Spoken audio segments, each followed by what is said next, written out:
Perro salchicha, gordo bachicha, toma solcito a la orilla del mar. Tiene sombrero de marinero y en vez de traje se puso collar. Una gaviota medio marmota, visca y con cara de preocupación. Viene planeando, miga buscando y el desayuno para su pichón. Pronto aterriza porque divisa un bicho gordo como un salchichón. Dice que es rico y abriendo el pico deja al perrito como un camarón. Perro salchicha con calma chicha, en helicóptero quiere volar.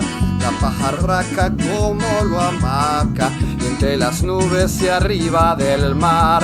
Así lo lleva hasta la cueva donde el pichón se cansó de esperar. Pone en el plato liebre por gato, cosa que a todos nos puede pasar. El pichón pilla con energía, dice: mamá, ya ha fallado el radar.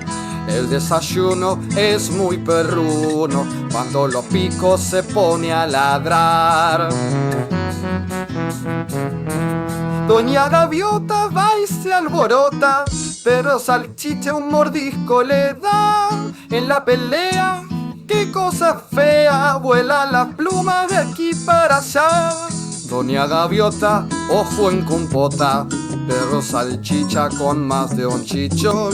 Así termina la tremolina, espero que servirá de lección. El que se vaya para casa, que desconfíe de un viaje en avión.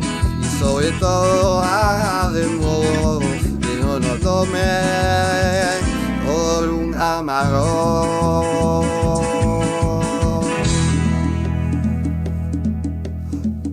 ¡Hey, tamborcito! ¡Ya terminó la canción!